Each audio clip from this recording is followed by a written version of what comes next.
Nous sommes mercredi et qui dit mercredi dit aussi Boruto Naruto Next Generations et on est déjà au 41e épisode de la série, toujours avant Momoshiki et Kinshiki et toujours dans les premières missions donc de Boruto.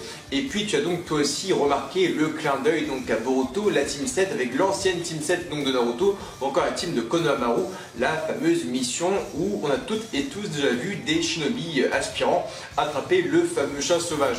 Naruto est passé par là, Konohamaru est passé par là, je crois que même Obito était passé par là, et maintenant c'est au tour de Boruto d'attraper le fameux petit chat sauvage. Donc on est encore et toujours dans la problématique donc de Boruto et les missions un peu trop faciles où Boruto veut des combats titanesques, et c'est facile car Konohamaru explique bel et bien qu'en temps de paix, après la paix qu'a instauré Naruto et ses amis, bah non, il n'y a plus des brigands, il n'y a plus des assassins à droite à gauche, il n'y a plus des espèces de ninjas déserteurs. Donc oui, les missions sont beaucoup plus calmes qu'auparavant, avec maintenant des missions d'entretien de pont, de voies, de routes, travailler les champs, aider des grands-mères à faire des courses ou récupérer des chats perdus. Il n'y a plus les fameuses missions de psychopathes où tu allais sur le grand pont de Naruto te fighter contre Zabuza, Aku, Gato, ou encore aller voir du Gaara pour le stopper qui était le premier Jinchuriki. Tu n'as plus des missions aussi ouf car on est en temps de paix. Boruto, lui à côté, il va acheter un jeu vidéo donc, qui est le deuxième opus donc, de sa série préférée, qui ressemble d'ailleurs beaucoup au point de vue couverture à Naruto Ultimate Ninja Storm 2, qui est donc d'ailleurs aussi un clin d'œil, le chiffre 2 est carrément le même, donc sûrement un clin d'œil de l'animé au jeu vidéo, à la licence du jeu vidéo qu'a fait aussi Naruto. Et par ce biais donc tout va être lié puisque Boruto va être envoyé sur une nouvelle mission avec une sorte d'homme qui va vouloir se faire sauter dans une banque, une sorte de prise d'otage, sauf que ce monsieur est vraiment très maladroit et au final il va laisser en gros partir tous ses otages et il menace en gros de se faire exploser. On voit que c'est un homme qui est maintenant au chômage, qui est désespéré, il a beaucoup de frais, il est carrément surpassé par l'espèce de somme incroyable qui le suit. Et il est complètement bloqué par ça. Et au final, on apprend que cet homme qui est prêt à se faire sauter, c'est le créateur du jeu que Boruto vient donc d'acheter dans la journée. Et ça parle un peu de tout ça en fait. Tout est lié en un seul épisode où Boruto achète un jeu vidéo et il rencontre en fait le créateur du jeu vidéo qui est maintenant prêt à se suicider parce qu'il a été mis à la porte de la société. Donc tout est vraiment lié, le personnage est assez attachant, même s'il a un petit brin de décevant parce que le mec est prêt à se foutre en l'air et à plusieurs moments j'ai eu un petit frisson où il parle avec Boruto, Boruto lui dit bah voilà moi je suis un shinobi mais il faudrait que tu continues à aller un peu de l'avant. Et le mec a peur de Boruto, donc le mec il va ligoter Boruto aux mains et aux poignets pour voir si Boruto ne va pas en gros désactiver la bombe. Et au final le mec il dit écoute Boruto, ça m'a fait plaisir de parler à un shinobi comme toi, un mec qui me comprend enfin. Il a dit néanmoins, je ne peux plus vivre comme ça et quand je vais me faire exploser j'amènerai le grand patron avec moi.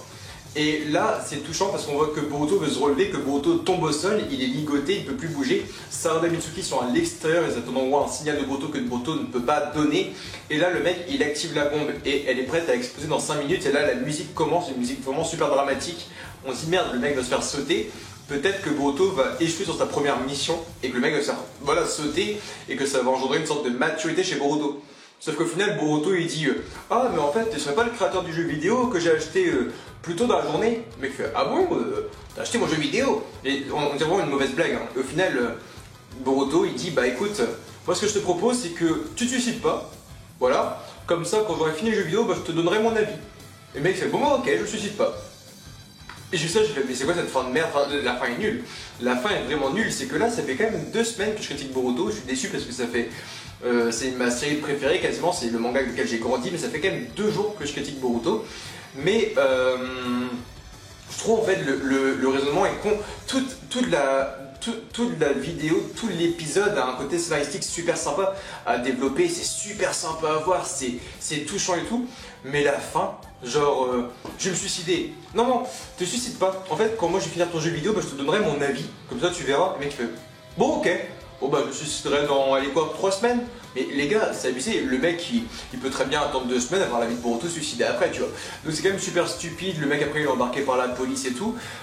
Néanmoins, il y a eu des clins d'œil très sympathiques et c'est un peu les points positifs de l'épisode. C'est le côté attachant de Boruto qui aide les personnes, un peu comme Naruto avait. Il a son vécu avec son père qui est super touchant. Et puis tu as donc aussi la police de Konoha qui réapparaît dans l'épisode 41, donc aujourd'hui de Boruto. La police de Konoha qui était donc anciennement dirigée par les Uchiha t'avais cette police centrale de Konoha qui était en fait la police des Uchiwa, où d'ailleurs t'avais je crois le père de Sasuke qui était quasiment l'un des plus grands commandants de la police, Fukaku, si je ne me trompe pas. Et donc au final, c'est assez touchant de revoir cette police qui était membre ici à Konoha et qui est revenue au centre de ce régime militaire. Et le commandant d'ailleurs dit à Sarada, j'espère que Sarada sera un jour dans la police avec nous. Et Sarada dit ouais c'est ça, parce qu'elle évite donc le rôle de Hokage. Mais c'est en tout cas super sympa de revoir la police de Konoha qui a encore une fois une place au sein du village qui est revenue, c'est quand même super intéressant alors qu'elle avait été dissoute je crois avec Hiruzen Sarutobi si je ne me trompe toujours pas. Donc de toute façon, quand Itachi a décimé tout le clan Uchiwa, t'es plus la police, puisque la police entièrement était les Uchiwa. Donc, en tout cas, c'était le point positif. Quand j'ai vu que cette police de Konoha était revenue au pouvoir, qu'elle avait une place importante aujourd'hui dans l'épisode 41, ça m'a un peu fait chaud au cœur. C'était en tout cas un truc qui était vraiment très sympa. Sachez aussi qu'on a, et je voulais te parler de ça, deux nouveaux character design, donc les nouveaux character design de Iwabe et de Denki, qui ont donc des nouvelles tenues qui sont beaucoup plus sympas. On va dire qu'Iwabe a abandonné son long manteau pour une espèce de tenue beaucoup plus courte, un peu en cuir, et Denki a des vêtements qui sont un peu dans le genre scout. Donc c'est super sympa au niveau des tenues pour Iwabe et pour Denki, vraiment très sympa niveau character design. Et on apprend qu'en gros, à la fin de l'épisode, Boruto appelle Denki parce que les parents de Denki, enfin son père surtout, fait partie d'une grosse entreprise. Et ils vont en gros recruter le créateur du jeu qui a voulu se suicider aujourd'hui. Donc en gros, tout se finit bien aujourd'hui.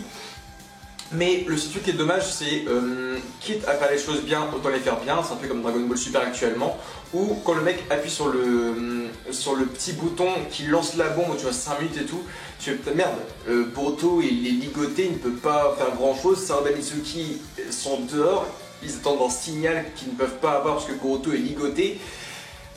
Et on voit que le mec voilà, il fait bon bah je vais me faire sauter quoi, il peut même plus arrêter la bombe. Et tu dis merde est-ce que le mec va crever, et jusqu'au bout on t'y fait penser tu vois. On te dit bon bah c'est vraiment la merde, et après Boruto il fait bon écoute voilà, il raisonne, il fait bon éteins la bombe, il fait je ne peux pas. Et il fait je ne peux pas éteindre la bombe. Boruto il fait bah enlève le gilet. Il fait je ne peux pas enlever le gilet parce que je ne pensais pas en gros refuser de me suicider.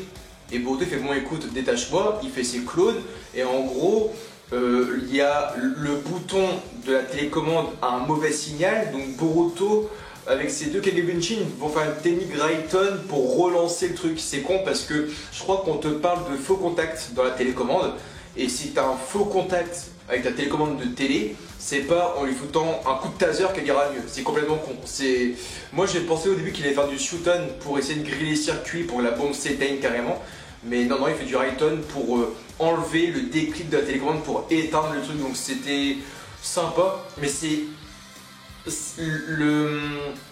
le raisonnement est rapide. L'épisode avait tout pour être bon, je trouve que le raisonnement est rapide entre le je vais me suicider, oh le fais pas s'il te plaît. Bon ok, genre t'es en mode bon mec, t'as envie de te suicider, t'étais un putain de désespéré à 5 secondes, et d'un coup tu changes d'avis, tu ne veux plus te suicider et tout, c'est incroyable. Et Boruto qui dit oh ta télécommande elle a un défaut, je vais foutre un petit côté de Raiton dedans, ça ira mieux, et ça marche. Donc la fin est très dommage, c'est très dommage parce qu'on aurait pu jouer sur plein de trucs. On voit que Boruto se repérait assez bien aussi dans le jeu du suicidaire, donc t'avais tout pour sur un bon épisode, mais c'était pas un bon épisode à 100%. En tout cas, semaine prochaine, ça risque d'être beaucoup plus intéressant, puisqu'on voit qu'en fait, ce mec qui a voulu se suicider aujourd'hui, se faire exploser dans la banque de Konoha, c'est un mec qui a été forcé au suicide plus ou moins par un mec au-dessus d'une sorte de hiérarchie. Et donc on voit ce mec à la fin d'épisode qui a un long manteau et un espèce de masque de hibou. Et on ne sait pas du tout qui est ce mec, il fait partie de la Nuit Blanche ou la bande de la Nuit Blanche de Konoha, qu'on va voir pendant les épisodes 42, 43 et 44. Donc ce sera une sorte de mini-arc avec Shikadai aussi dedans. Donc j'ai hâte de voir tout ça. En tout cas, rendez-vous mercredi prochain pour le nouvel épisode. Moi, j'ai en tout cas beaucoup aimé l'épisode. Le style graphique est très sympa. Sarada et Mitsuki sont vraiment mis en retrait. Mitsuki me dérange un peu parce que c'est un mec qui... et je me demande, je pense qu'on va avoir la première relation gay de l'univers Naruto. C'est fort possible. Mitsuki... je pense qu'il a limite... alors soit c'est de la forte admiration, en mode il admire beaucoup Boruto, ou bien Mitsuki est gay et il est amoureux de Boruto, parce qu'il est toujours dans le truc de se dire, quand Boruto fait Mitsuki t'en penses quoi, Mitsuki dit bah moi je fais tout ce que tu dis, ou Boruto veut faire ça, donc je le ferai aussi. Mitsuki suit aveuglément Boruto tout le temps, on sait que Boruto est le soleil, que Mitsuki est la lune, donc ils ont plus ou moins fusionnel, mais de là à ce que Mitsuki le suive un peu comme un grand niais, un peu rêveur, soit c'est le style du personnage, soit il est un peu trop niais. Donc c'est très spécial. Je pense qu'il va y avoir des yaoi, il va y avoir des yaoi là-dessus. Mitsuki Boruto, je vais mettre des images si j'arrive à en trouver au montage. Mais il doit y avoir des images de Mitsuki Boruto qui se roulent des pelles, les gars, c'est obligé, c'est obligé. En tout cas, voilà, moi Mitsuki me dérange un peu parce qu'il est le fils d'Orochimaru, le mec le plus cruel au monde. Il vient de la bande de Jogo, Karinsu et tout, qui sont quand même des malades mentaux. Il est une sorte de cousin éloigné à Kimimaro, parce qu'ils sont quand même de la même bande, de la même expérience. Donc Kimimaro, mec qui sortait ses os là pendant l'arc de Naruto, il vient de la même bande et il se décroche totalement. Il est tellement plus puéril, il est très mature des fois, mais il est là un peu trop rêveur à suivre Boruto. En tout cas, voilà, l'épisode était cool. Il y avait tout pour être limite parfait, mais la fin va un peu trop vite, c'est un peu trop bâclé selon moi. Donc vos avis en commentaire, merci donc de votre fidélité. Au retour sur Facebook, Twitter, Instagram et Snapchat. Bonne semaine à vous, bonne fin de semaine. Donc rendez-vous mercredi prochain pour l'épisode 42 de la série Jana.